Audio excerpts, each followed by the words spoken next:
pick as well on Pearl and Sweep YFP. Okay, Marks can go yapping away. He deserves it. You already did it enough. We heard it in the green room. Yeah. So it was intense. But wow, a sweep. Like, and for another proactive defense from TSM fans, it was great to see them play with so much confidence. Exactly, and I think it's also thanks to the differences that you have between the information that you're able to get from TSM, from the Fade versus the Breach from YFP. Because I'm not against the fact that they play double initiator with no scans. It looks like it's a little bit hard for you to take control of middle or for defaulting that we praise YFP to be able to do, just like on a map like Split. But you need to be really good on pull out your Yorus, get the other smokes up. It's a lot to think about and a lot to coordinate when it's like another Trump composition you're trying to bring out here for the team of YFP just to try to bring this to a third map. So for TSM side, at least you still have some sort of stall with the Fade Cs, but at least you also have Prowlers and a Hot for that mid-routing, the mid-information you can get without sacrificing your teammates to go through. Yeah, that's the big thing, is being able to clear out a lot of those angles with how Pearl is kind of shaped architecturally. There are just so many corners that you can sit in, so many boxes you can sit behind. And once you're, fresh out of those breach flashes, the Yoru flashes, it just becomes a lot harder to actually just try and clear everything. And I think that TSM, they had a great read on how YFP were looking to play this composition as well. I think you look back towards even Split and how it was a bit similar with how heavily TSM were fighting for a lot of that control, not allowing YFP to do those slow scales into like more explosive plays that work out well for them, and just a bit harder for them to bait out that utility on the side of TSM. You got to set up these duelists for success, and succeed they did. One won and the other lost, of course, but still I thought this was going to be a Penny matchup, because Penny's the Yoru guy and Sim maybe more jet pill, but Sim really stepped up today. He had 8 first kills, 3 first deaths against Penny's 7 first kills, 4 first deaths. Like, Vans, these guys really showed up, and it's all thanks to their teams and the initiators you guys brought up. Exactly, because we talk about the space here that that the Euros can get behind the initiator util, and both players actually did an incredible job at that in their respective sides. And Sim, you saw even on their attack side, that was much needed for him to get behind those the back holes here of that B site, and still avoiding his own teammates' utility and not allowing players to come back from like the rotates at the spawn or from the hallways. So overall, I still think it looks so good here, as now it seems that we have a little bit of conversation of what we're seeing on screen of Vora, of how good he was across 2 maps here. Yeah, and I think it was tough too, because, for Physic, he wasn't really able to get started on the side of YFP to find that same impact that Vora was able to find on the initiator in this matchup. Although, of course, for TSM, it was 7 actually playing that Teho this time around. But when you look at just how important his information has been, how forward he was able to play off of his own Prowlers, even just finding that info for TSM to scale up early on. And then it's that mirror of kind of what we saw from Split, of how good he was in just isolating a lot of those fights, whether it was Prowlers with the information, or it was the multiple kills with utility on the Teho back on Split. His impact was undoubtable, and the calling so good here for TSM too.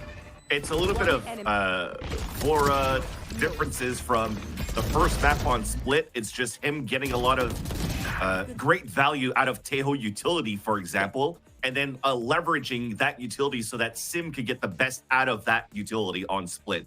But then when you look at Vora on a map like Pearl, he's using his own Cs. He's getting 3Ks anchoring towards the back of the sites on both A and B. So being able to play for himself.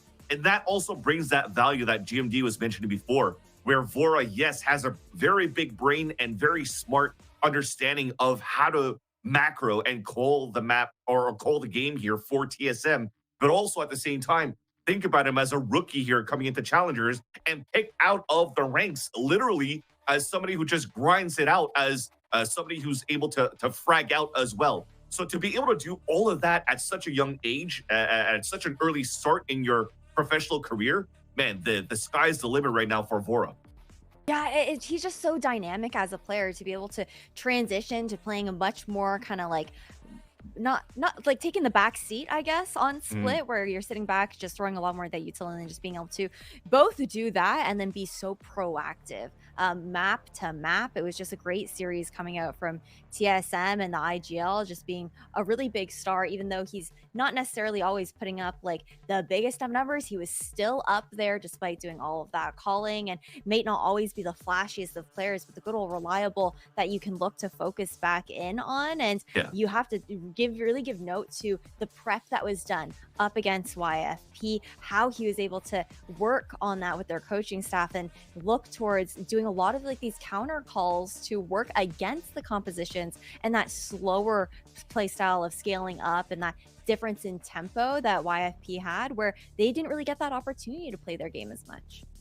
Yeah, YFP got to get used to the brand new TSM, because YFP, the last 2 encounters, had beaten TSM, but that was before Recoil and Vora came in, before that big IGL change. So YFP, it's not the end of the road, of course, but now they just have to maybe play another match or 2 to get that qualification going, and we'll find out down the road how that affects seeding and the playoff bracket, which is coming up very soon. But a big congratulations to TSM, seeing them in playoffs once again, and we hope that you guys will stay tuned, because we'll have an interview to dissect their thoughts on that. But Vans, you guys talked about how well-oiled machine they were, from timeouts to the executed comps on not even their map picks. Like, is this the year that you think TSM could lock in a top 2 at playoffs again? A top 2, yeah, I think so for sure. Because if you look at because you were mentioning at top of show, this is probably the most challenging and close challengers that we have here going into this year in 2025. And I gotta say, no disrespect to the orgs as well, but it's also because a lot of, let's say, the guard went up, or a lot of the players from M80 in the past went up to partnership, and then a lot of the MXSs, now Shopify Rebellion Black players, going up into partnership. So a lot of these roster are like trying to field in new players, and everybody's just trying to find their groove going to challengers this year, which is why it's making it super close. And one team that kind of looked like they were going to lose a lot of firepower in TSM, bringing in Recoil and Vora, looks like it was actually a great answer to what was missing, because you almost kind of just live by the Sim overheats or underperforms, and then that's it. TSM's not going to win the series. But now Sim could do whatever he needs to do, and then you have not only relying on 7 as a second player, now you could actually rely on all 4, because GMD's shooting out, Vora's having great polls and also shooting out. We haven't even had a chance to talk about Recoil yet, where he was an assassin right now in that map, because he had also a lot of multi-kills and a lot of good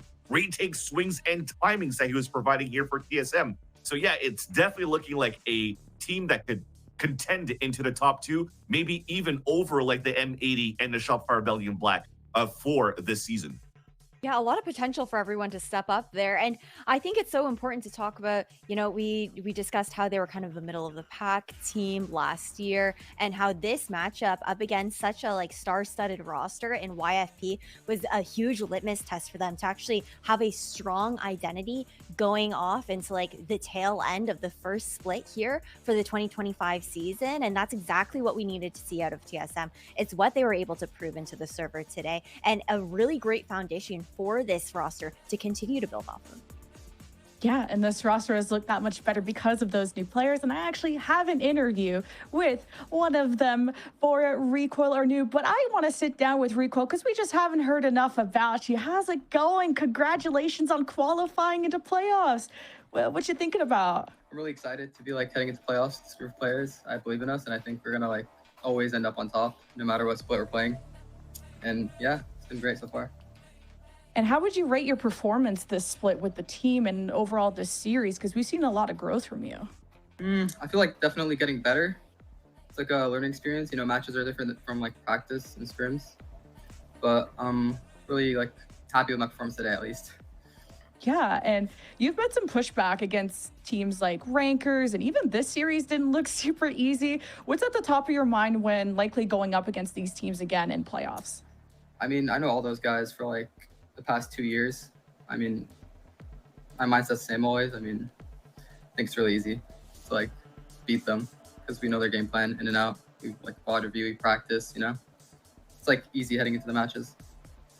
Yeah, and you sound so confident. You look so happy, and you should be, obviously. How's it been? How has your journey been integrating with this team and representing such a crazy banner like TSM?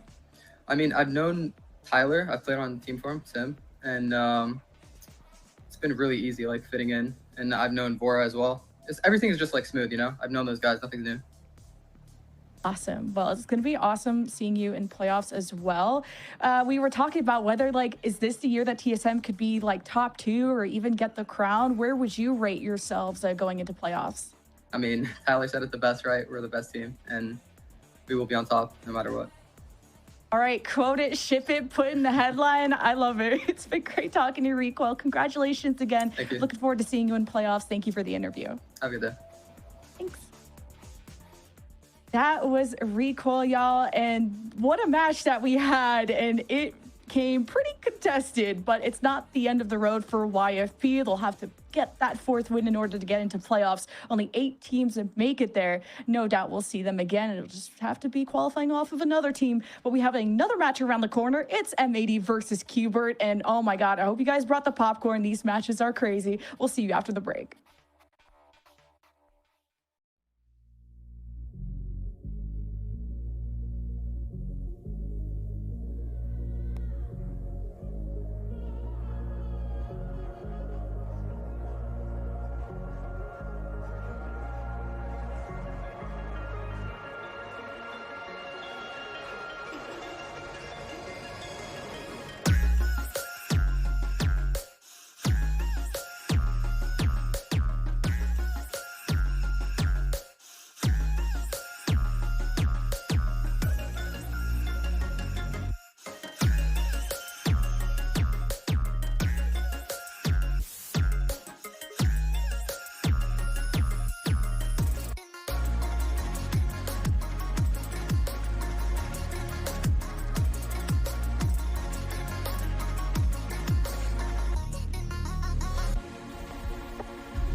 No breaks on this train because we have another featured match ahead of you, qualifying for playoffs between M80 and Cubert Academy. Ash, it's hard to pick which one of these was going to be my favorite match, but this one has to go to map 3, I feel like.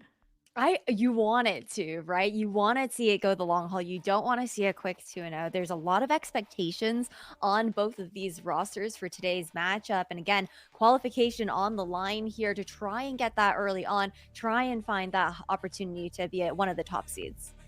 And M80 are still at the very top with a much different roster than you guys would expect from last split. But fans, we have a lot of fans from M80 here cheering them on, and a lot of yapping on Twitter too, but these are a good group of guys that I have no doubt can be in the top 3 again. Yeah, I think the latest yapping that I saw here was from the assistant coach Drew Spark that quote tweeted M80 saying happy joy with like a little stamp of a signature thing of a contract. So Drew Spark saying finalmente. So I'm assuming now that Sato finally has his visa, but I would assume here that he doesn't have it on time for this matchup. So hopefully they could qualify into this game and then, or into the playoffs rather, and M80 could rejoice going into the playoffs so they could have like the actual roster that they wanted to work out with.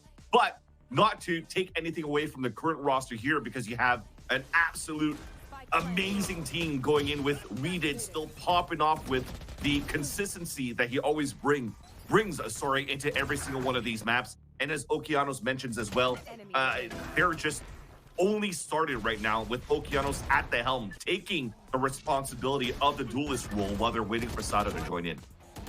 Oh, and speaking of Sato, I heard he's watch partying, so really digesting the team and cheering them on and seeing what they're putting on strat-wise, while Okeanos will handle the duelist role. But Ash, I mean, like just the quote says, this is only 5% of what they can be. Imagine when Sato is here.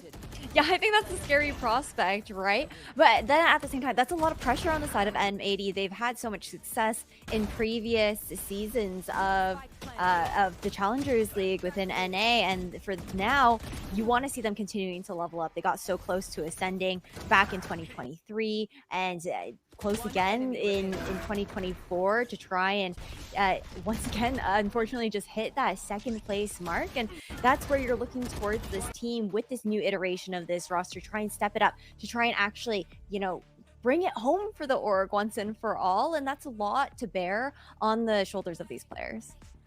And Vans, as we zoom in on Okeanos, who has to put the cape on for the team until the Visa player gets in. B-Dog is even trading off on some of those jet duties, but Okeanos, I think, is filling those shoes great. Yeah, and you're actually even seeing on maps where usually you would see B-Dog play some jet or some rays. It's taken full responsibility by Okeanos now. So I think for M80, you're kind of like not necessarily scrambling to make sure that you have like your set plan week after week. It's just like, let's play into having set roles now until we could actually get into the playoffs and familiar with what we have to do at the baseline, not try to go and overcook too much with different type of roles and compositions for map after map. And it seems to be working out. Again, we're saying that it's not the end all be all as Sato. We're still waiting for Sato to join the roster because they're still here at this point 3-1 and almost ready to qualify through. Right, the series that they lost was against TSM that we just witnessed before, and we saw what TSM brought to the plate. So it's a lot here to digest actually for M80, knowing that they have to play against such strong teams going into this split. So head to head against Cubert Academy at this point, it's not unfamiliar territory either, because they get to play against their old teammates as well, being Nismo. So there's probably still some familiarity that they could actually take advantage of.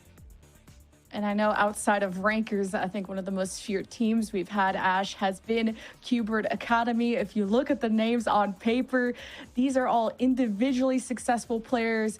They even got matching shirts. Like, oh, you know it's over when the branding's on it. Yeah, no, I mean, who does not love Cubert, you know? Save my man from Kaplan though. Sometimes he's suffering a little bit at times, but this roster has looked really great on paper. I think that there were moments, especially in that game up against, I believe, up against Rankers, we did see them struggling quite a bit. They managed to take that second map on Bind a little bit closer. They lost a map up against Trust and Plug as well, just 2 days ago on Monday. So I think we are seeing them still like work through certain things as far as a little bit of like that synergy, but we have also seen like the brilliance shining through for this roster as well. And I think Knights has slotted in really nicely for Cubert Academy, considering he is this rookie player now looking to glean a lot of experience from his teammates. Yeah, and now you see the quote from Dapper, the most recent coach, that is once a Sentinel, always a Sentinel. So he went from the main team back in like 2021, winning so many events here with the Sentinel roster, and now coaching Cubert Academy, and has done a great job at it too. He has a very strong understanding of this game as well. And you can definitely see that, yes, despite their loss against Rankers, it was actually very one-sided for Rankers too, because I think it was like a 12-1 half for Rankers on Pearl. It's just because I feel that it was just one of those moments where Knights was feeling that pressure, having to play against his old team, being like, hey, I joined a team, I got signed now to Cubert Academy. I probably have here a small salary, but I have to perform well, right? I have to put my mouth where my money is, right? Or is that how it works? Or foot where my money is? Yeah, so unfortunately, though, it didn't pan out for Knights. He got shut down against Rankers, but it's still the Rankers that we're talking about here, a team that's undefeated going into Challengers. Now going to this game against M80, you probably still see the same Cubert Academy that you expect. And this is another good litmus test for both these teams to see where they fall within that top 3, top 4, because we know definitively that Rankers are number 1. Everyone is gunning for that team, but they also have to settle the score amongst themselves and all these signed teams, Ash, because you also have to represent that banner, and you want to, I guess everyone's fighting for number 2. Yeah, that's the thing, right? Everyone's fighting for that chance to try and be that second spot, because Rankers were undefeated, you know, so far within the Swiss stage and already qualifying so early on into playoffs. And now a big part of the success for Cubert Academy has been Redux. Not the IGL, but the captain for the team, who actually like put this roster together, who he decided were the best pieces to try and back him up, being this heavy frag player that we've known for such a long time from his day, was it way back on Oxygen Academy. He's always been one of the hottest prospects within Challengers NA, and now looking to try and continue to step up his game. We've seen how good he's been, and I think that you look at how he's continuously performing as one of like the top 5 duelists right now. I want to see the team also step up, so it's not only on Redux to be getting so much of that impact when it comes to the heavy fragging, because I feel like that is where we've lagged behind a little bit at times for Cubert Academy. Yeah, it can be like the Redux show, and it kind of was when they went up against Trust and Plug. Bro dropped 61 kills, 12 first kills, by the way, over that entire series. And yeah, it went to map 3, which you're like, why was it an A+, S+, super clean sweep? But it just speaks to the level that Challengers has. Like, everyone has upgraded their rosters. Everyone is becoming more and more of a threat. You can't underestimate anyone. And I think Cubert and M80 looking at each other like this could be another stepping stone on your way to rankers, but still a speed bump if you don't respect them well enough, fans. Yeah, and then overall, talking about Redux, but also Ash was mentioning, like, we want a little bit of more coming from the rest of the team, but they still have such a strong roster. We haven't even had a chance to talk about Scuba or even a little bit about Knights, but that's a lot of good young fragging potential around what E-Dog could all around now. So you're looking at the head-to-head between Redux and Okeanos, the star duelists that are going to have from both of these teams. I think now the diff comes in with Redux taking the upper hand out of that one, and Okeanos might have a little bit of a difficult time going into this, because Redux for me has always been a hot prospect for the last 2 or 3 years, along with Scuba, and we're all still questioning why Scuba is not in partnership yet, right? But Redux is almost there, already being swept up here by Cubert Academy, and just waiting for being able to be old enough to compete in partnership, and we'll probably see him up there as soon as he can. Yeah, this does just feel like a VCT waiting room for people like Redux or even Okeanos. But at least it gives M80, because they have so many duelists, Ash, that they get to play some Yoru Jet or kind of different looks, because they have people that can cover each other's agent pools. Yeah, that's the thing, is that we haven't seen Redux actually dip into that Yoru meta that we're seeing right now, and not seeing that, not that he's really needed to pull out the depth, because again, like we look back for like last year before CNED retired, he tried the meta, didn't work out for him. It just looked a lot better when he was on those comfort picks, and sometimes that is what goes really well. But Redux is such a big part of the win condition, I think, on the side of Cubert Academy, that we want to see, again, the team stepping up a little bit more. We know that they're capable of doing it as well, and that extra assistance is what's gonna take them the extra mile, I think, here. Well, we're going to be taken to Bind, Split, and Fracture over this best of 3. This is to qualify for playoffs. M80 decide on Bind, Cubert with Split, and both teams have floated Fracture.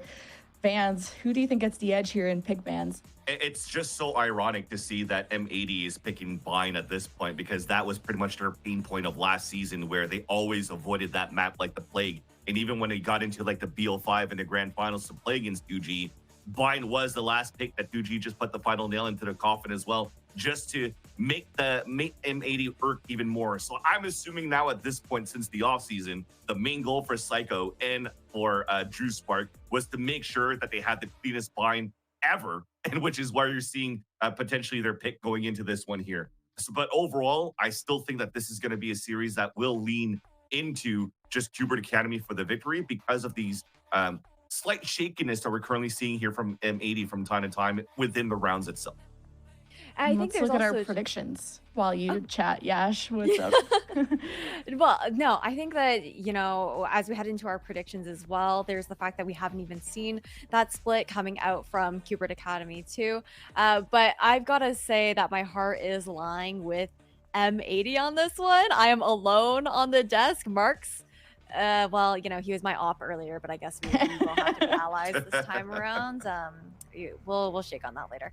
But I think for M80, I have a lot of faith in this roster. I think that Okeanos is stepping up really big for this team. And, Weeded has just been fragging out of his mind for M80 as well. I think it's going to be a close matchup, though, regardless.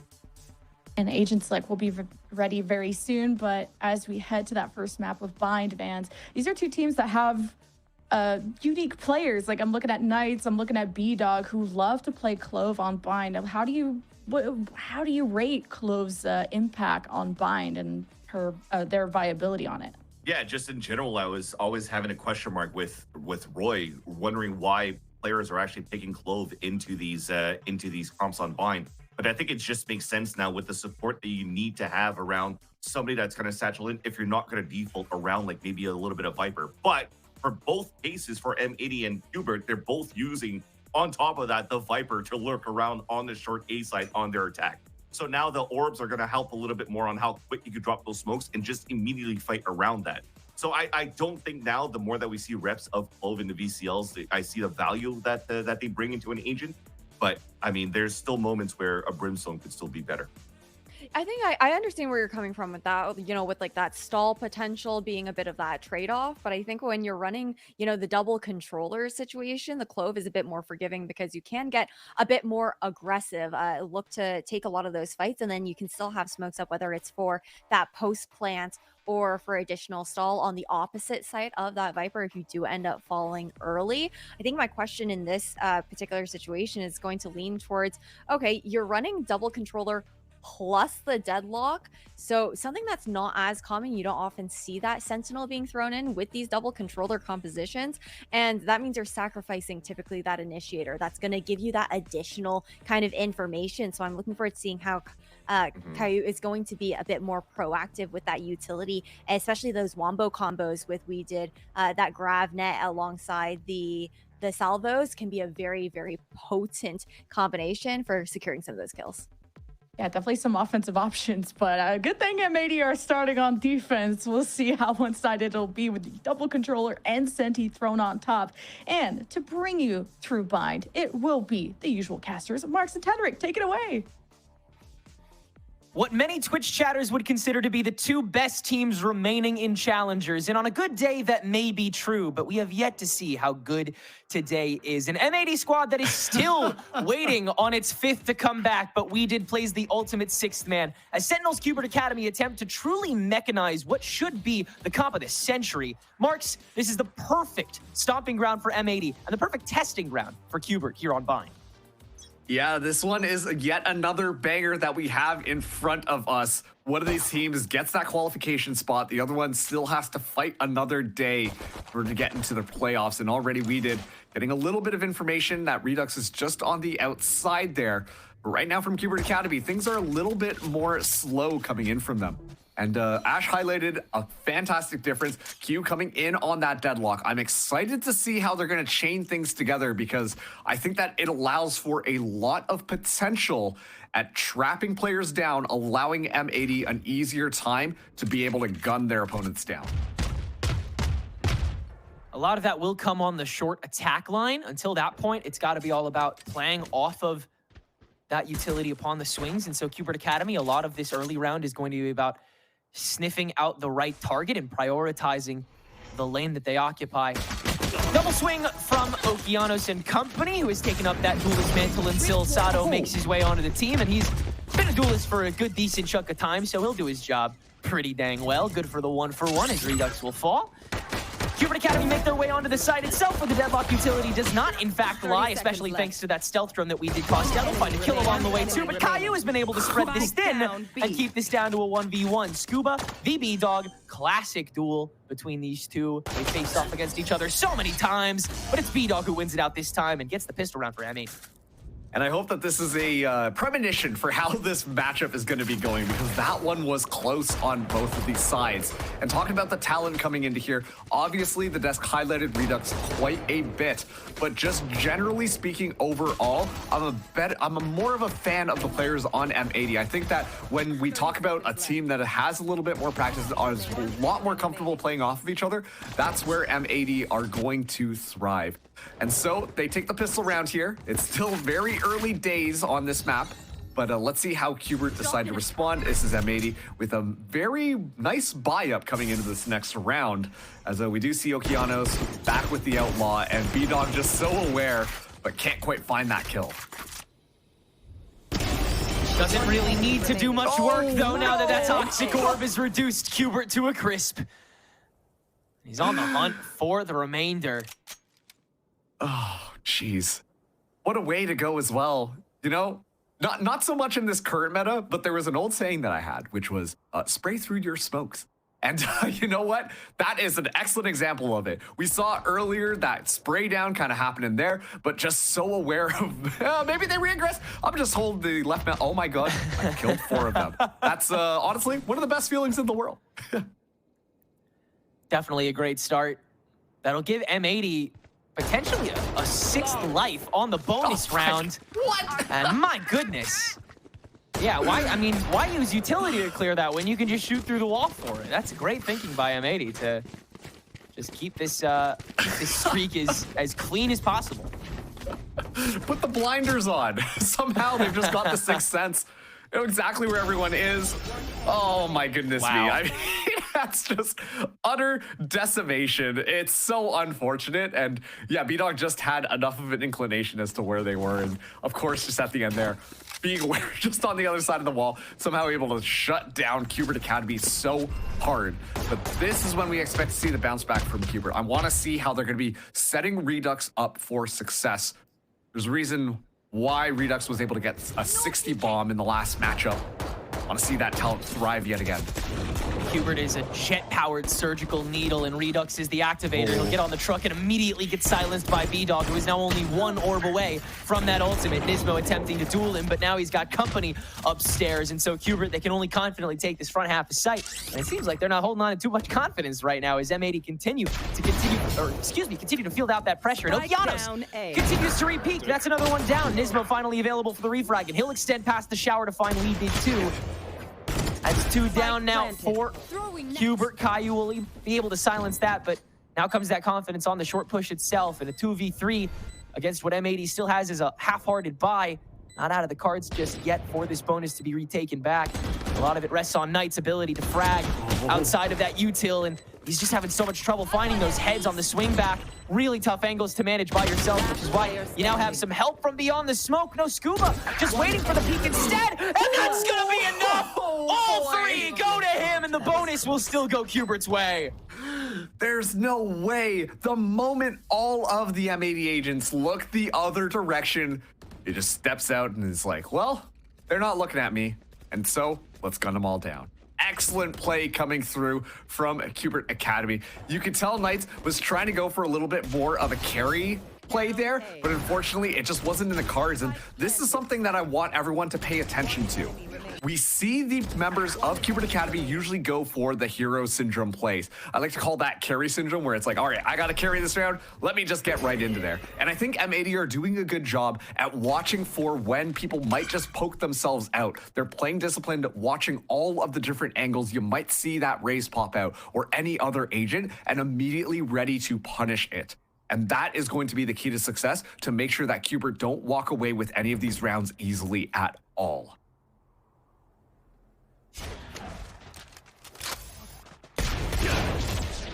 Keanu's gonna go ahead and just clear out that first dog. Back out. Give Cubert that space that they will again be forced to re-clear.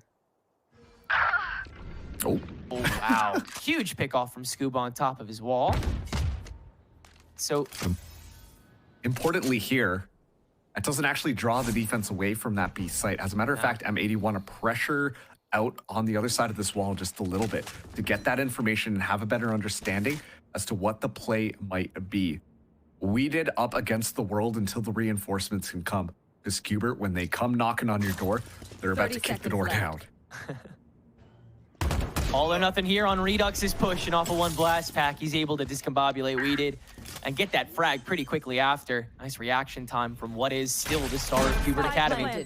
Snake bite a little too late on top of the spike plant, so Cubert can still disperse onto site, and look how much space they have blossomed into with such minimal util available from M80 at this stage in the round. Okeano's going to be forced to just kind of walk onto site and find a shot wherever he can, but with this Outlaw, it's super tough to do that quickly. Redux continuing to play mind games with this Heaven swing that he knows is probably occupied.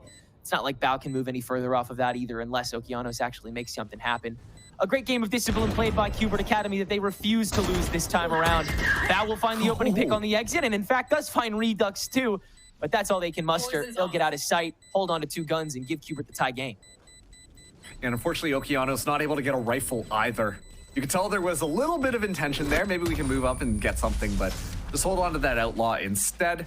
They were able to take 2 of the members out, but now we're starting to see Cubert really get comfortable again. Those first 2 M80 rounds, they looked very clean because they were able to get the first bounce on Cubert. But this time around, we're seeing a little bit more discipline. We see the mind games that are going on, no doubt because Nismo is just familiar with how this game works. And Cubert, it was an excellent fake back in order to make sure they could secure that A site nice and easy. Shake them up. So now with that eco in tow, B-Dog does have this ultimate though, so M80 could be willing to get aggressive on this, and in fact, they are going to start creeping up short, B-Dog with some help to try to make this an effective 3v2 if their stack is correct, but Weeded is the first to peek, and it's into that archway that just can't be collected on that easily. Cubert Academy, they see that as the sign to just disengage for the moment. That's a miracle that nobody died from any side as soon as they walk out there, and then they get 2 rifles going in both directions. It's like, yeah, maybe we just play our lives on this one. And they're able to successfully escape. Bao, though, might be able to find some timing. Not going to be the case. Does get spotted out. So Okeanos comes to play this, anti-drone strat because everything is just rolling forwards. But that will afford Cubert Academy that space to move into hookah, especially off of that flash. Yeah, the reinforcements got to come through, and Q is in such a weird position. Yeah, he is completely boxed away right now. B-Dog has to make a really tough choice. Do we waver back over to this TP, or do we keep on the A side? It doesn't look like Cubert Academy is going to try and fight this. They assume the support is coming anyway, so they'll just head over to a free A site. That being said, the spike is still a good distance away from this, so Cubert will have to fight this out, and Okeanos is ready to get in front of it. Amazing kill on this Outlaw to open things up, and he'll go for even more, but Knights will shut that down. That being said, M80, they've taken the site, and they have a little bit of time still left before this spike makes it on over, and that's all the time they need. Bon Bao popping off here. Scuba still with the gun tip, and the snake fight, the flush out. We did all of a sudden. It's a 1v1 against the B-Dog at 1 HP. Spraying through this Viper's pit, gets Scuba down to 27, though, and it's one stray bullet from either side that could dictate this round and how it goes. But Scuba is not the one spamming. It's B-Dog instead, and B-Dog's timing is all that matters when it comes to this defense. But with the shots he was able to fire, they know Scuba could reposition up that tight end, and so he's going to go for a full-fledged rotation up the bottom of the pit. Beyond risky, but he sees any play as such at this stage. In he walks, no reduction to the health. That is too far gone. He's got to check every inch of this pit until he walks right into the sight line. It all comes down to who's being watched, and it's Scuba! B-Dog shuts down the pit and the clutch to give M80 a half thrifty round 3 and a lead back.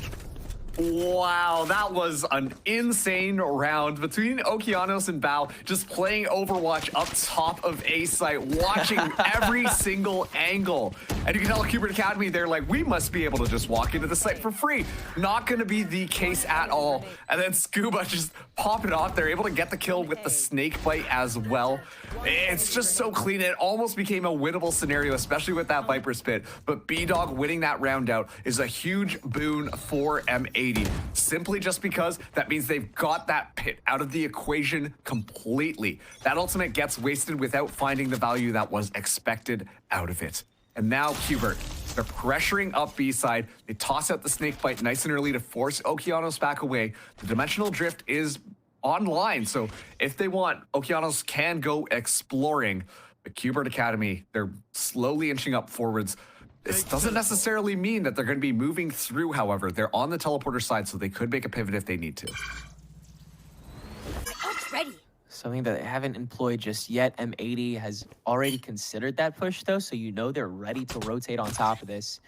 You said the Okeanos just a little bit extended. It's what he loves to do best on this duelist, and he's got a limited time on it, unless Sato never gets a visa.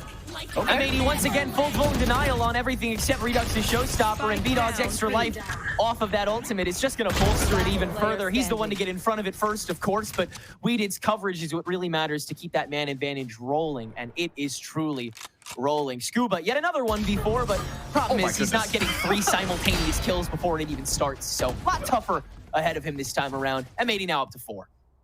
Yeah, it almost felt like at that point, Cubert Academy were faced with one of my favorite things called option paralysis, where there's so many things that are presented in front of you that you freeze up and you're not too sure what to do. Given the fact that they got that kill onto Knights nice and early on, they thought that it was just going to be a walk-in, and you're going to maybe have one agent left, should be sunned up, should be an easy cleanup, you get the site for free. Uh-oh, Knights pops ult, and suddenly the site is a whole mess. All of the orbs flying down as well, the reinforcements coming through. Sorry, not Knights, B-Dog popping ult, and it just falls apart. Cubert Academy, they try to do something, but there's just too many different angles that they need to be watching for, and so that's when M80 are able to take it off. I'm glad we're getting this replay as well, 'cause that was just such a tone setter for how this match is going to go. Yeah, definitely a warning sign for how Cubert are able to get shut down. Redux is proving to not be the only tool that Cubert can use to push, but if he's gone, it really does immediately become so much tougher on this attack, such as the Way of Bind, of course. And in the meantime, all of these hero plays coming out in the in-between are what are really making these rounds interesting. Every single person in this lobby is on that wait, I'm him mentality at a given moment. The drop of a hat, anybody can clutch up, anybody can shine, and that's what makes this matchup, nay, both these teams so beautiful. Yeah, well, it's really a battle for the ages. This next round, though, Cubert not necessarily with the best weaponry in hand. Okeanos Aware just going to go for the Outlaw purchase. It's going to be a one-tap on all of this light armor. Sorry, only on the light armor of Nismo. The rest of the people are just a one-tap regardless. And Cubert Academy, they do make a successful hit in. Question is whether or not M80 are going to be able to react, because Cubert has the space to get that spike down potentially soon. This time a lack of a hold on that lamps, but it's a trade-out that B-Dog is willing to execute for Redux's pain shells for the late zone. Still, lamp control is very important for this A take, and Cubert Academy, they want to make sure that M80 doesn't punish themselves before they go for one. Another repeat on top of the toxic orb to allow themselves some extra time to spread. Still no committed plant though yet. They don't have the security for it until maybe Redux gets up. No, let's just go for the peaks here on top of the blast pack, and now comes the extension. Knights unable to find that opening kill outside of lamps, and the control of it is already gone. So Cubert, they'll try to undercut from the south side of the site, and they'll get a good amount of work done, and still turn around in the crunch. Okeanos trying to get the drop on him. So now an Armageddon defensively placed in the middle of sight. It catches absolutely nobody, but it does field out T-Dog and that spike in showers, where we did was aware the whole time. Redux now alone in the lamps. Nismo now alone on the bench. The drop down from it on top of the Armageddon, and he still wins that opening fight. Redux the off angle, short sight onto Caillou, and it's a thrifty round 7 that Cubert are able to manage. And a great round coming in from Cubert on that attack there. I mean, they played it so smart around all of the controllers that they have, just consistently biding their time, making it a close range battle, which takes away the advantage of those rifles on gutting that one tab. You can tell they were a little bit scared to pass through, given the fact that we were seeing those occasional taps, but they allow enough time to be able to close the distance in to make sure that they can find and isolate the kills that they need to. And Redux being able to find that first to start it off was a huge piece in making sure that all the dominoes fell into place.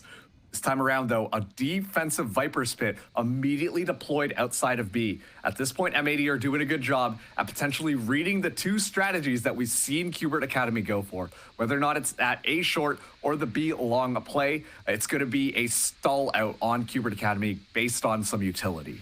But even so, it shows that M80 are very capable of the same in practices that Cubert has gone for. Leaving Von Bao alone in this Viper's Pit is a dangerous idea, regardless of how many people are walking into it, or for that matter, too few. Knight's gonna let that ultimate go on top of the pit so that Bao at least has to exit it, but it's still gonna be a 5v4 on this entry. Yeah, honestly, just abandoning the pit, giving up the space, that's the right move, because you see the flooding come through. Okeanos able to find Nismo through all of that. Suddenly, Cubert Academy, they don't have as many members. Scuba, though, still alive as ever, and we've seen what Scuba can do. Vuln for Vuln, so that Scuba can at least escape with his life, but he doesn't have much more than that. In fact, he's only got one lone bite. At least he'll get his health back with the help of this regrowth that T-Dog has been able to contribute. Unfortunately, the birds of the dog, you can't really say the same for how much of a tool it's been to be able to open up Redux just yet in the game, and we're running low on time for that attack to become effective. We're also running low on time in this round. Hello, 19 seconds. Annihilation ready to go as well from Q. That could be good at least stepping someone out as the fall comes through. Silent drop down. We're still going for the fight first. T-Dog good for the one, and Okeanos can hold down 2 on top of the grab net on the exit. He just grabs a 4th as well. Now get up. And M80 will shut that down with the same level of silence that Cubert attempted to manage on the execute. And like Q there, like, yeah, I talked about the fact that the Annihilation is online. You see Q just walk out with the rifle trying to find something, but still was able to get the grab net off. And that ended up being the round-winning piece of utility because it not only forced all the members of Cubert to be stuck where they were, but it allowed Okeanos enough time to get that reposition on and then just have plenty of time to just gun them down one by one. Like you said, the time crunch was getting a little bit too close, so it didn't quite work out too well for Cubert as they're back onto a save yet again. The Annihilation still a tool available for M80 if they just want to pluck somebody out nice and early.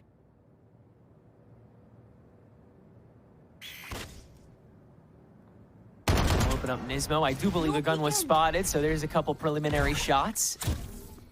But the main presence is still up this short site, and M80 should be fully aware of that. B-Dog is back in that plant.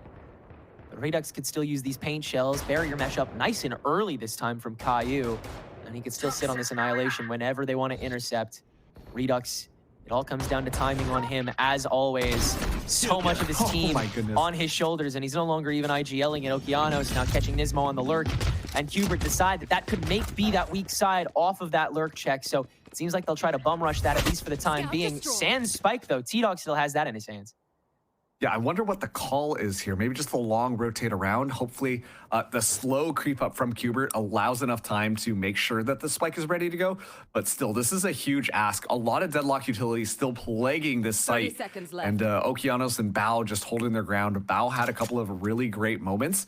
Redux going to be the one to go in first. Trying to proc that sonic sensor before it really makes any value known, but tough luck, buddy. Deadlock on bind is kind of OP like that. Again, 14 seconds on the push. This time it's through a toxic screen on the hookah and against an Okeanos that has even better aim and some support. Unquestionably M80's defense so far. Man, I was hyping up Q, or sorry, not Q, Bao there, hanging out the Viper, ready to go at a moment's notice. And somehow B-Dog was the one who, off the shoulders of Okeanos, was able to take advantage of the fact that they were looking at that Yoru play. And this is something that I'm noticing every single round. Cubert are having such a difficult time trying to enter into any of these sites. It feels like we've seen now 3 rounds in a row. Every time they try to execute in, they're immediately stifled before they can even look at where the members of M80 are hanging out at. It's just a really good control of that entry that M80 are making sure Cubert are not able to execute their plays well. Cubert will once again go for this A push, a lot more aggressive this time, and they know they have to push out B-Dog. They use the toxic orb for it, and we did. On the other side of that overextension, immediately shuts down Redux, and now Okeanos getting greedy with this dimensional drift on the other channel as well. M80 again, it's a full-blown shutdown on all fronts. Flawless victory here in round 10. It's just snowballing at this point, Mark. It really is. I mean, like, there were moments there where we were starting to see Cubert Academy get comfortable when they could go for their site executes, when they can go for the plays that they want. They look really good doing so. M80, though, are doing a fantastic job of making sure they don't even get to that point. Whether or not it's an early pick over here, throw down some annoying utility over there. It's working out so perfectly for them. It feels like if you just knock one of the gears out of place, the Cubert machine can't function as effectively as people are expecting it to.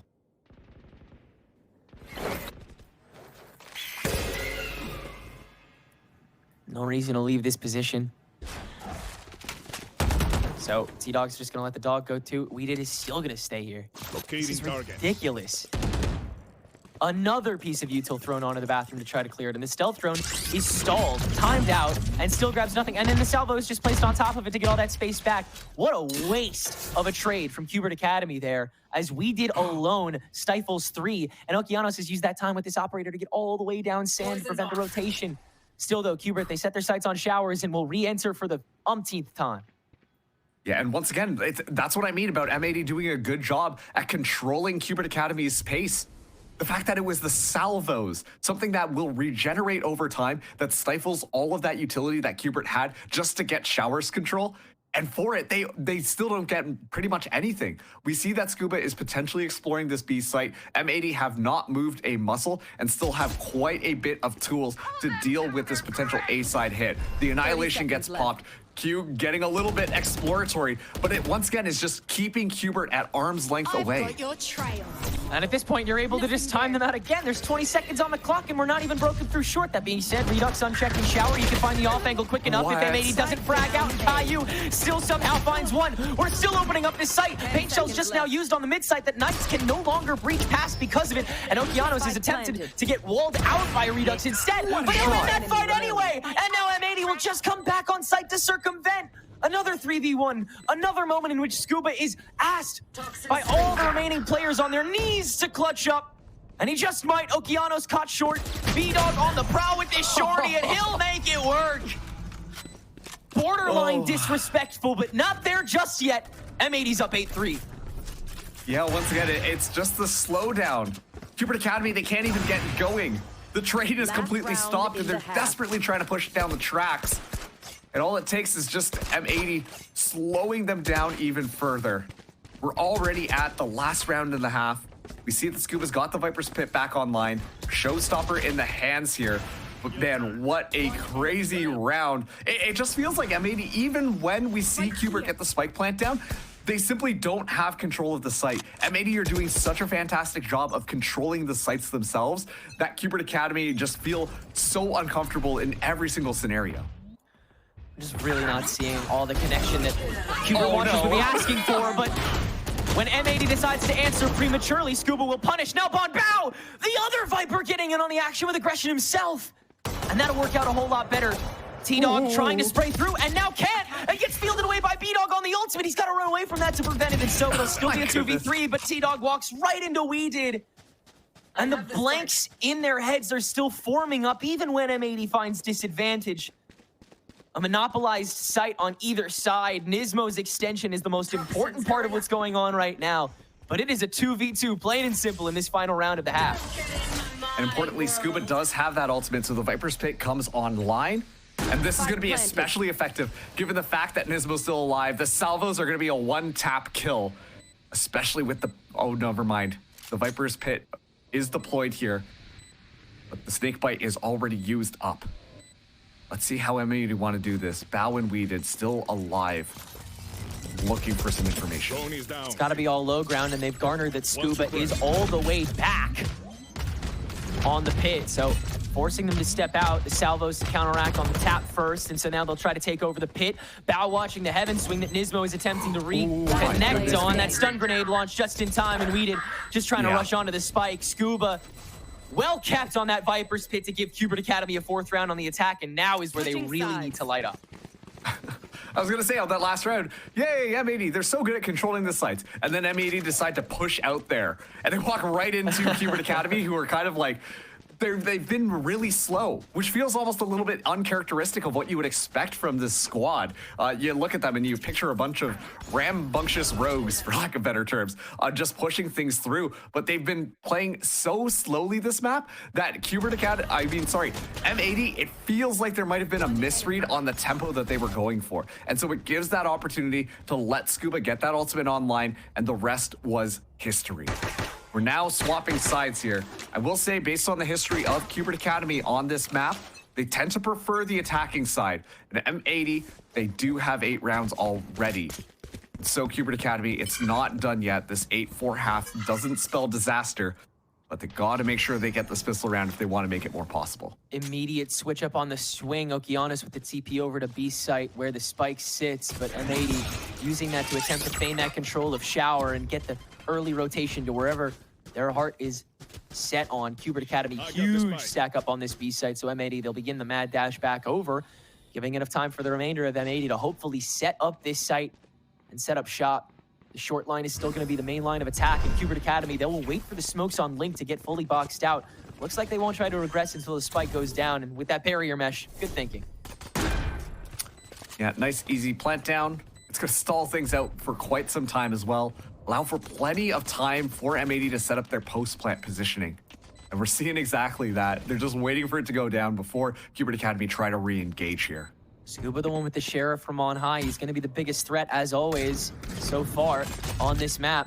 Salvo's in to flush out the lamp control, and so now M80 is ducked back to short. Massive amount of space already gained here in the pistol as Cubert begin their bulldozing. They'll get a lot of damage done, and Knights will finally get his opportunity to pop off. Redux is the duelist, will finalize, and B-Dog is the only one standing. But with the overhealth, it's still a little bit tough, trying to spray down, but the extra smoke just in time. So is the spike defusal. Cubert Academy just win the bonus by a hair. Wow, yeah, it's literally so reminiscent of how that first round went, where it was just chaos, finding multi-kills here, multi-kills there, and somehow it just comes down to a 1v1 yet again. I thought for sure Frenzy in hand, that should have been an M80 advantage, but honestly, just great job coming in from Knights, from Cubert Academy, to find those early kills in the round, in that kind of post plant, to make sure that M80 were not going to walk away with that round.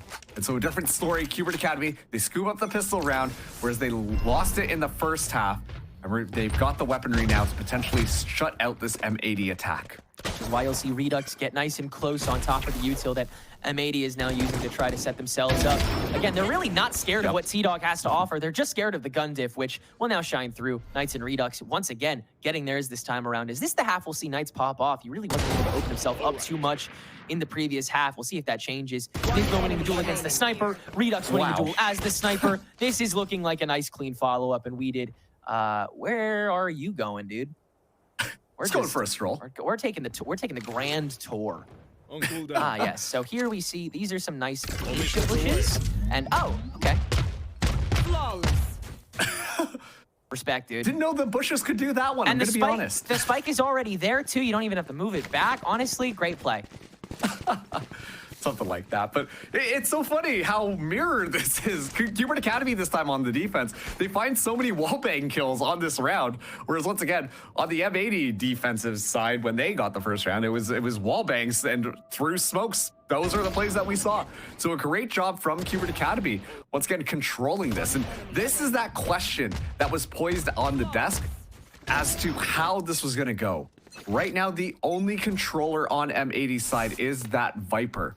That means a lot of these smokes are a lot more static. You can't really reposition them as soon as they're deployed. And that might be an issue if M80 need to change how they're going to be playing mid-rounding, if they don't want to move in just blindly without any smokes available in their arsenal. Yeah, so true. It leaves so much on B-Dog to try to just clear out each choke. That again, M80 doesn't have the time to pay attention to, as Okeanos would rather outstretch than just go for the full-blown push. That's just how this guy operates. Scuba's got an opportunity to do something crazy here. There's a dry swing, and it's not peak. That's both down. Massive gains for Cubert Academy, and Okeanos TP's on his sight right in Nismo's waiting arms. It's another perfect interception here from Sentinels Academy. Now it's got to be the dry swings. We did good for just the one, and it's an army waiting for B-Dog in front of that spike. So he'll just try and farm up whatever he can, including that orb, and see if he can bait one more out. He actually does. Nice shots, dude. But it's still the bonus going Cubert's way. Massive shift in the game. Oh, massive shift indeed. Now suddenly it's just one round between these two teams. And I think that lack of smokes is really hurting M80. You saw them there. They wanted to push into it, but they couldn't smoke any of the site off. And it was so difficult. They just had to wait for the other smokes to disperse before they were able to do anything. And of course, Scuba finding those first two kills made sure that it was nigh impossible. But M80 had just such a hard time just dry swinging into the site. This is something that we're going to have to keep our eye on, because I think that could really stifle how this defense, or sorry, how this offense goes for M80. Immediate grab onto Redux. Are they going to try and push this? No. Because they were stalled themselves, but the pressure is very much real, and into the clone, Redux is going to fully back out. Knights tries to take the place, but Okeanos has both of those kills down. And an opportunity presents itself. Redux still on site with this sniper, though, and body shots are really all you need. Suppressed now and sprayed to a crisp, but still not dead. And so much of M80 is so low at this stage. Okeanos, how do you win that swing? T-Dog, massive whiff. That again opens the door for M80 in such a crucial round that Cubert wanted to hold on to. But Scuba's wraparound is massive, and B-Dog's plant is now ISO'd. 2v2 against two players that don't have much to offer. Okeanos tempted as ever to let that dimensional drift go, but positioning of Cubert is too uncertain, and the smokes are now gone. Salvo into lamps to force Redux out just a little bit, but that doesn't let him go any further in this last choke in it. So it's just space guaranteed for Okeanos to wander up towards, and with the help of that smoke, Redux has all the security in the world reset again. Fake TP to try to get some sort of drop, but there's just too much to check. Scuba, though, caught off guard by Whedon, so now we're in a 1v2 scenario. That's enough time for the Dimensional Drift to come through and the spike to get picked up. But Redux will find the kill onto Whedon in the meantime, and so it's these two duelists duking it out in the post plant. You wanted the head-to-head? You're about to see it happen right now. Another fake TP that Okeanos can let fly. This is the only swing he gets, and the bullets have already flown. That's his one shot. He misses it, but so does Redux, and we re-up again. Now Okeanos opting for that high ground. No, the drop back down, just trying to keep him guessing, and he does! Wow. Okeanos alive on 20 HP for centuries! And that's how long M80 try to keep themselves up on this attack. Back to a 2-round diff. And Okeanos just playing the duelist there. Able to find a couple of very key kills so early in this round. 2 headshots and then doesn't take much else.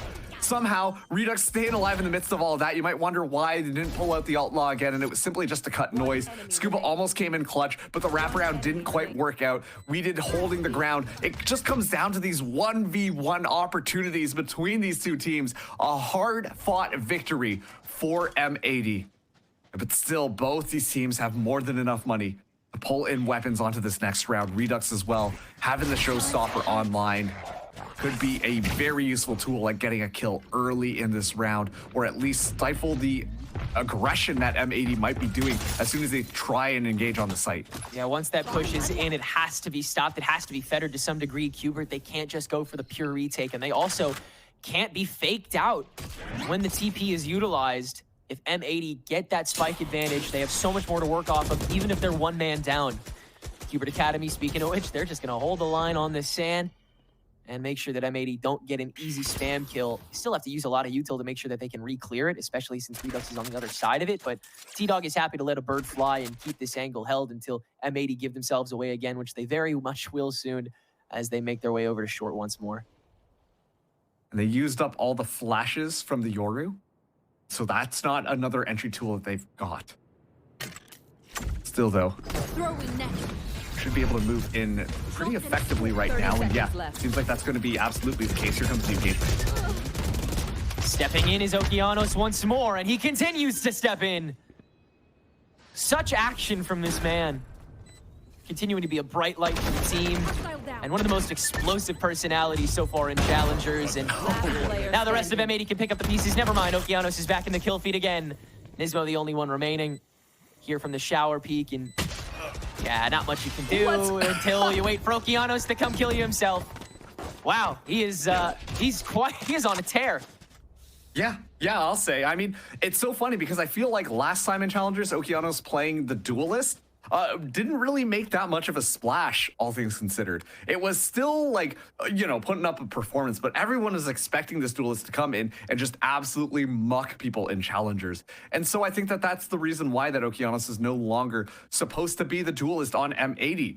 But around a squad where it's very supported, Oki's getting his time to shine yet again. And it's really nice to see that level of play come through. Redux has been in those situations to be able to find some of those kills, but it doesn't feel like he's getting as much support. And really, it feels like Cubert Academy are really relying on that to be the X factor as to how they're going to win some of these rounds. But the fact of the matter is like Okeanos right now is looking a little bit better in that head-to-head. Yeah, really hard to make that argument for what you can do in the team v team when this duelist is now becoming such an invasive problem. Being said, we continue to see whispers of what makes Cubert so good at being able to stifle that kind of thing. In particular, Scuba's wraparounds have been very much consistently effective. Same as these close chokes, M80 is just not prepared for the early interception for good reason. That's the play that works best on a defense like this. So it all comes down to, again, expecting the right thing and playing the right counter. And so far, Cubert, they are 7 for 17 on that. Let's see how this next round is going to be going out. Cubert, they've got those 3 ultimates online. Very close to getting Scuba one of his own as well. Scuba with the judge in hand has been pretty effective, I would say, on the defense thus far against M80. And yeah, they actually just go out, grab the ultimate orb, and then deploy the Viper's Pit. It's a little bit of a weirder one. We don't see this one too often. What it does is it makes it so that if they do hop in from hookah or long, they got to walk into that pit. It's not just denying that space on the long. It's a little bit of denial of space on both of those sites. And where T-Dog is hanging out in the middle of it, that is to make sure that if anyone does walk in, they're going right into that Sky's crosshairs. T-Dog playing the sheepdog, Scuba playing the wolf, and M80. Who's next? They look to be herded into the perfect spot. That being said, a dimensional drift does throw a wrench in this gear. So he'll be able to scope out T-Dog and force Scuba to miss position, step back into the pit, and that's all you really need. Now the Annihilation to try and go hunting for him, but Scuba counteracts it quickly, and Caillou doesn't find it. Redux is too quick on it. And now the showstopper to seal the deal against what is still kind of a diff. B-Dog is able to kill him early, but Redux does find that. And so B-Dog is going to ultimate and go full-blown aggro on top of that Armageddon that Cubert now launched into hookah to force Bao to remain in place. B-Dog is the one ahead, though, and he does not find Nismo. That should be the last cry, but Bao has invaded the pit, and so down goes that. Scuba, too. You have a full-blown two-man push now, silenced by the remainder of Cubert. It does take a village, but that's what you were asking for, right, Cubert fans? And that's exactly what I was expecting with how that Viper's Pit was set up from Scuba. The fact of the matter was, M80, if they wanted to engage onto that B site, they had to either jump into the crosshairs of Scuba or T-Dog. And then, of course, the cavalry comes in from behind. Nismo and Redux ready to go. Redux able to launch the rocket off despite falling mid-air. And that secures a kill. And then Nismo just playing on the back line, waiting for them to just kind of hop in because the attention is so garnered onto the pit. It was a very well-stacked defense onto that B side. And Redux so far forwards right now, making sure that Showers is under the control of Cubert Academy. Utterly ridiculous coming from Redux, waiting past those salvos, but M80's aggression on the other side of A site needs to be as expected. And now the Armageddon of Showers, it seems like they might have been prepared for this, but Nismo is missed alongside that hold, and so there's a lot more power alongside that other end, and so Caillou is caught off guard. Spike's still not down, Short's still not guaranteed. The stealth drone will suppress just Okeanos, though, so hitting wide, M80 continue to find that breadth of space and could TP even if they wanted to. It seems like that's in the cards. That's exactly what they'll do. 60 seconds to go and a whole open B site, but no more Von Bao. Oh, Knights just TPs right through and grabs the kill. They're going to get more aggressive on top of it, and it'll work out almost entirely to their favor, except, of course, Okeanos, who requires a little bit more, but it'll get the job done. Cubert Academy just one round behind now. Remember what I said in that first half? We expected to see Cubert Academy being that group of rambunctious rogues just ready to run it down and just run over their competition. And we get a taste of that on their defensive half, specifically on that round. As soon as M80 are quivering in their boots, they just pounce on them. They go through that teleporter. They're willing to take the fight, and they know that they can win it out. Just confidence being built right now by Cubert Academy, and that is one of their strengths that they're going to be able to just hold onto and keep that momentum flowing. I genuinely believe that that is how this team is going to thrive when they feel that they can confidently take these fights. That's the confidence we're really looking for this Cubert team. And Knight stepping in front of it early this time, but he'll spray through the walking. And M80, they give themselves away far too much this time around. It'll be a complete shutdown. And that gun diff will carry over pretty heavily this time around. We did. Good for the one on the back line, but that's where he's been sitting for a majority of these pushes, and unfortunately, that's made it a little more difficult to complete upon them, especially when you just have a couple pistols to your name. Weedid's gonna search for one more. He's got 60 seconds. Hey, maybe he'll go Harakiri again. Oh, he did. Oh, no way. A tale as old as time. Finds a headshot through the smoke, and look at this. Redux immediately has to back up just to respect that. Rescue the gun. Should be at least aware of what's going on here. But the fact that Weedid still is able to get that kill is pretty good. I don't think that this is going to be a round that M80 are going to be able to salvage back, but at least they can make a little bit of an economic impact or get the Armageddon to being closer online. But what a bounce back coming in from Cubert Academy, as it's looking like we're going to be all tied up despite the dominance that we had M80 start with. It's been fully realized at this stage. Here comes Weedid's attempt, and it is really solid as long as he hits that headshot, but those first two shots do not. And so indeed, we are tied up now at 10. M80 that aggression is starting to wear thin, especially when you don't have the guns to back it up. That being said, it's not like you really change what you're doing when you're walking into Cubert. It's just that you find the place where you're able to take all that space and then win the fight on top of it. I mean, other than that, Cubert, they have the right person in front of the problem at all times, and Knights has now become someone who can also slot in as that interceptor. They're only getting stronger as this defense goes on, so M80, that aggression, it needs to be even tighter, and it needs to be even cleaner. Yeah, and on top of that too, Vansili kind of highlighted this on the desk where Knights needs to be that player that feels confident. And I think early on in this match, you could see that being a big factor for Knights' style. Knights was trying to go out there and make those hero plays happen and continuously getting shut down, which you could tell, like, he was just itching to get a little bit in on that action, as what you would expect from someone who came from that Rankers team. But now Knights is getting a little bit more comfortable here, is feeling a little bit better, and poses more of a threat. And that is something that is going to make this even more difficult for M80. It genuinely feels like Cubert have warmed up now. They've got the reps in and are playing a lot more like we would expect instead of this weird, slow, and scared style that we saw them in the first half. Couldn't agree more. This is the ascended Cubert that people were searching for, and they can't even ascend. It'll be Okeanos alone this time down the shower head to try to find something before TP and back out. That'll hopefully keep a couple members of Cubert planted over on the far side of A to make this B push a little bit stronger. That's the kind of pre-plant they need to be doing. Nice stealth drone to guarantee that no one's inside this smoke outside of the hookah as well. And so M80 continue to make inches of space into miles. But they're watching their backs, they're checking their tails, and they're helping each other out as they continue to make their way up.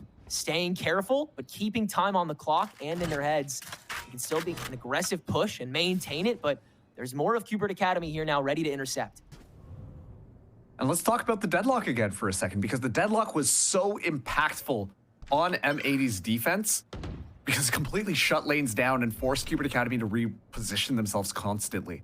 Haven't really seen the deadlock be really useful on this attack thus far. Of course, Okeanos starts us off with one dimensional drift going to be online as now M80 decide to move in. Scuba so by himself there, and M80 have every excuse to just unload. Redux stuck for far too long, but he'll still find his after Okeanos goes crazy in the middle, and they've got to deal with this raise ASAP if they want a chance at taking over. They can. Still the 3v2 though on the retake, and Cubert's once again already here. Knights. A Viper's Pit is gonna get thrown in just to guarantee, and Knights already on the drop, ready to go, but Caillou catches him early on. No reason to use the ultimate at this stage. It's going to be T-Dog holding onto this rifle, no doubt saving it for what few opportunities Cubert have left. M80 find their grip yet again, and they don't have to spend too much to do it either. Yeah, once again, I was talking about that deadlock, and then now we see the barrier mesh actually just zone T-Dog out. And so it's discombobulation between Knights trying to move in from hookah and T-Dog trying to advance up. T-Dog's still going to try and take a swing at it, but B-Dog ready to shut that one down. Being the better of the dogs, if you ask me, but M80, they find themselves at 11 now, and it's starting to feel like maybe they can start to pull back. Their economy still isn't the best, but at least they're now chipping away at Cubert's. So it's not necessarily a guarantee that if Cubert loses this round, they'll have good weapons moving into the next one. The macro reads are really important, but also just these little mistakes that need to be patched out. It really is just which team makes more of them that'll net the other team the round. And yeah, that isolated Scuba, unfortunately, just really opens things up. Everyone else on Cubert really gave it their all there. That Viper's Pit certainly helps out as well. So it really, yeah, it just comes down to perfecting and cleaning and making sure that everything is checked. If M80 are able to understand what's the weaker site and attack it promptly and efficiently with the dump that we saw previously, then this should be 13-10. But if Cubert refuse to make any mistakes from here on out, if their positioning's impeccable, if they can get that trade ladder like we saw TSM able to do so cleanly in the previous match, then it'll be 13-11. A bit more of a default this time coming out from M80.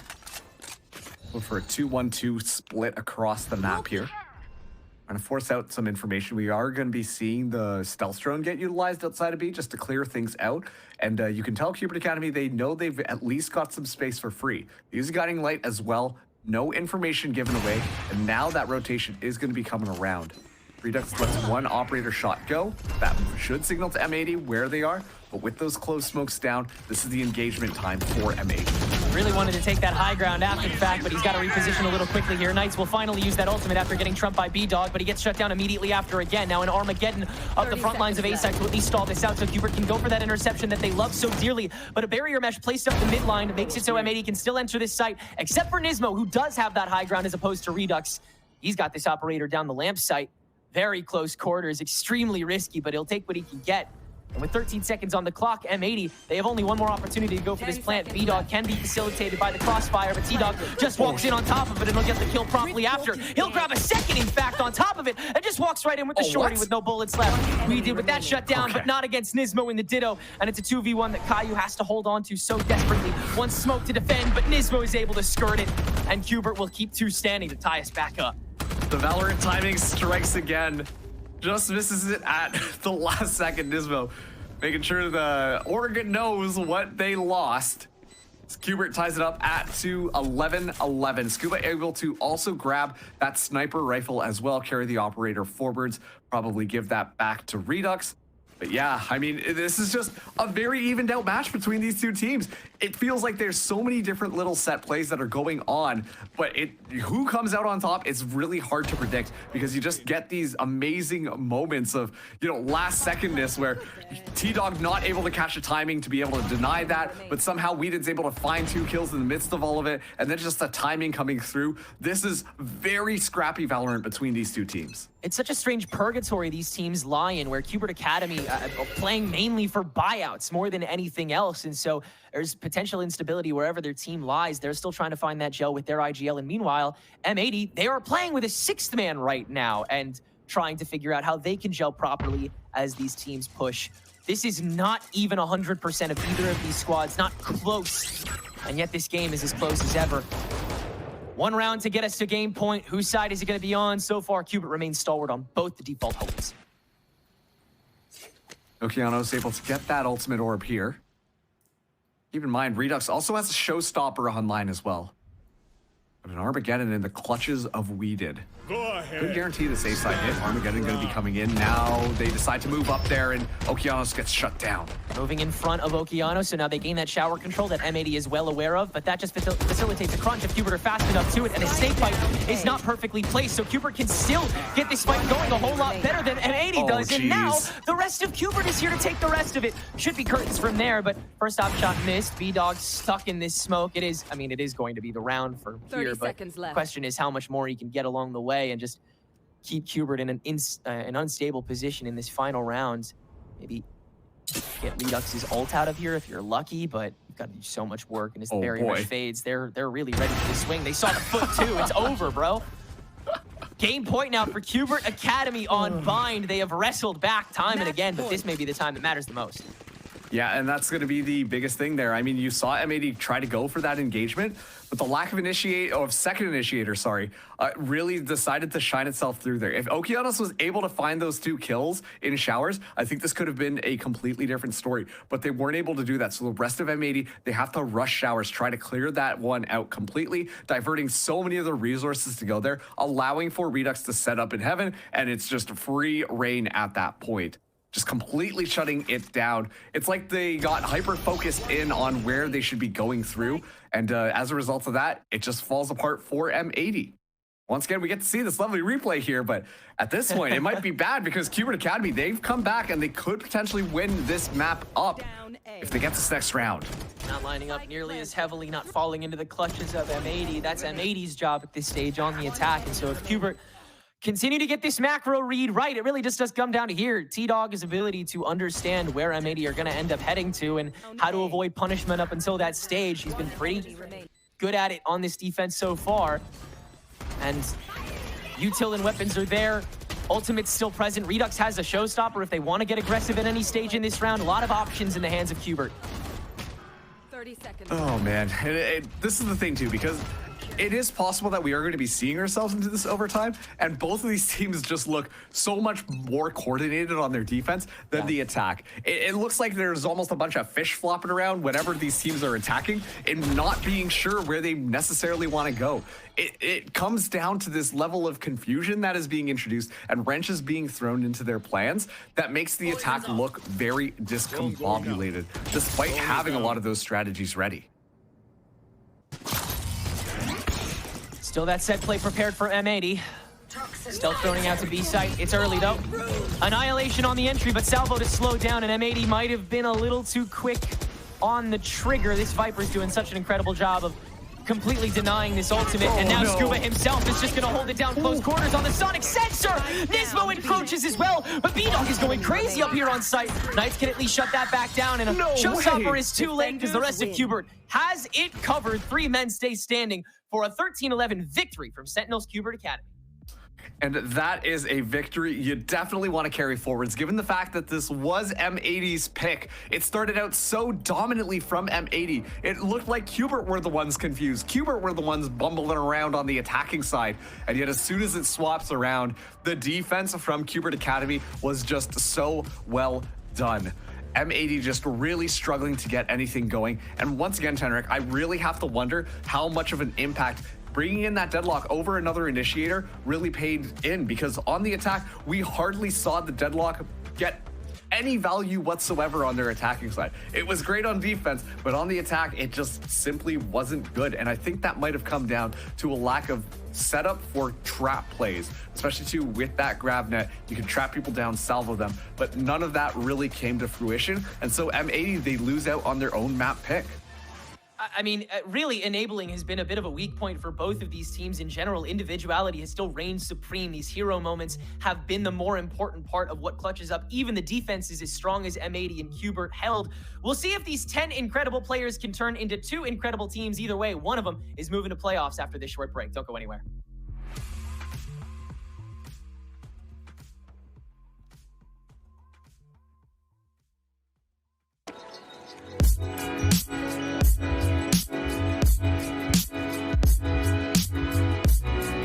Yeah, to be honest, I don't know the exact reason. If I had to actually guess, it just comes down to the idea of not keeping Redux on a bench. So he gets to play in the league. He kind of gets to, not that he like runs the team or anything like that, but you know, he's like making content. He's still like, you know, definitely like a leadership role like on the team. But it just seems like a good opportunity for him, a win-win situation where he gets to play, keep getting better, you know, stay kind of like fit per se, like playing the game, and then 4 other people that he thinks are, you know, are on like a VCT level, maybe close to a VCT level, you know, we get to kind of like train, band together, and you know, who knows, come towards the end of the season, you know, we might go all of our separate ways to different teams. Maybe we'll join a team. You know, it's really like up in the air, but you know, shout out Sentinels to making it happen, because you know, without them, the teacher scene is, you know, in big trouble. And there's like a couple other orgs like, you know, Shopify, M80, you know, that are dope, that, you know, have teams and stuff like that. TSM, obviously, shout out TSM. But it's just good to see that people still care about, you know, players who aren't in the VCT scene, because, you know, without that, you're not going to be able to get, you know, any new people. It's just going to be a really random system.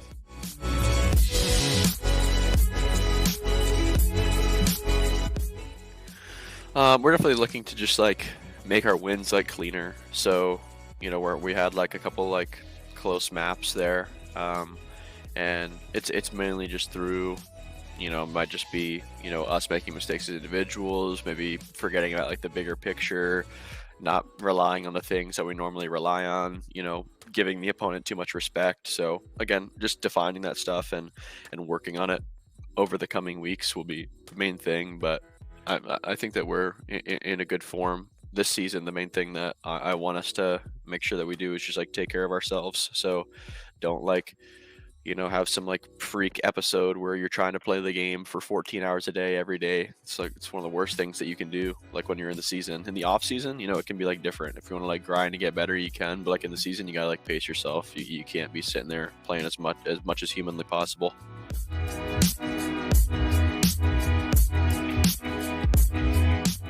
definitely want to be understood that we are the best team in the league. If we want to, we can go up and play in VCT. We can sub out for one of those teams there. And again, I want everybody to really understand that the top level of tier 2, they're ready to do that. We already saw it with the YFP team. Shout out them. You know, they went up